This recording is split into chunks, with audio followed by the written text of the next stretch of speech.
जीव हमारी जाति है, मानव धर्म हमारा। हिंदू मुस्लिम सिख ईसाई धर्म नहीं कोई न्यारा।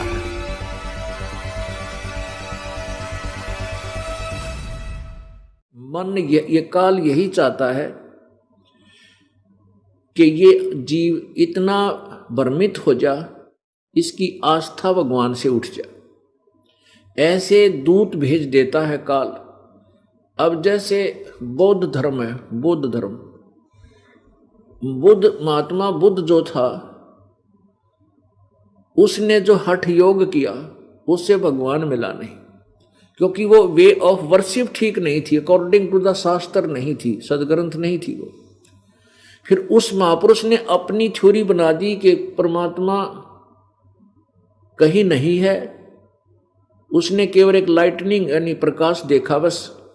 उस पूर्व जन्म का अच्छे संस्कारी था, तो उसने अपने ही सोच से जो साधारण सी शिक्षाएं थी वो जन साधारण को बोलना बताना शुरू कर दिया। और ऐसी पुण्यात्मा पूर्व जन्म की अच्छी आत्मा होती है, उसके वचन में शक्ति होती है।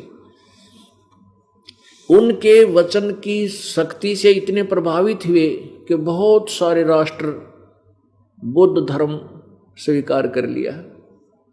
पूरा चीन, रूस, अब वो परमात्मा की तरफ चले थे। बुद्ध धर्म जब ग्रहण किया तो भगवान की चाह में उससे जुड़े थे। अब कुछ समय के बाद वो भगवान से लाभ मिले नहीं, वो अब कहते हैं भगवान नाम की कोई चीज नहीं है, कति नास्तिक हो गए। वही बुद्ध धर्म ने पवित्र भारत वर्ष के अंदर पैर फैलाने शुरू किए थे, लेकिन यहां उसकी दाल गली नहीं, क्योंकि भारतवर्ष ऋषि महर्षियों और परमात्मा की प्यारी आत्माओं का केंद्र रहा है।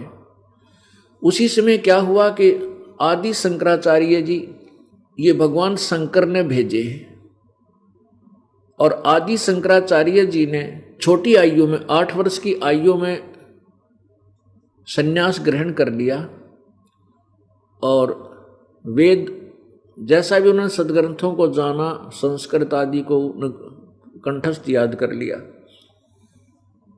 और उन्होंने बुद्ध धर्म को रोकने के लिए एक बहुत अच्छी प्लान बनाई।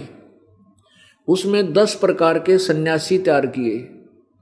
कोई तो पहाड़ों पर जा कर के जहाँ वो बुद्ध धर्म के मठ हैं उनके आसपास रहे, और हिंदू श्रद्धालुओं को वहाँ भ्रमित होकर आए, उनको यथार्थ अपना ज्ञान देवे। उनको गिरी कहने लगे। जो नगरों में जाकर के, नगरियों में जाकर जहाँ जहाँ बौद्ध धर्म के वो मठ थे उनके आसपास जाकर के अपने सदग्रंथ इन पुराणों आदि का वो प्रचार करने लगे, उनको पुरी कहने लगे। ऐसे जंगल में जाने वालों को अरण्य कहने लगे। तो इस प्रकार उन्होंने हजारों की संख्या में सन्यासी बनाए, भगत वो साधु बनाए। उनको कहा कि इस बुद्ध धर्म को हिंदुस्तान में फैलने से रोको, और वो सफल हुए। उन्होंने 4 मठ स्थापित किए, उनमें एक एक प्रधान बना दिया। तो ये एक बहुत अच्छी देन थी आदि शंकराचार्य जी, और वो 32 वर्ष की आयु में ही शरीर छोड़ गए थे। अब पुण्यात्माओं, आदि शंकराचार्य जो थे वो शंकर भगवान के उपासक थे, और पार्वती माता को अपनी इष्ट देवी मानते थे, और शंकर भगवान के वो उपासक थे। ये तमोगुण शंकर के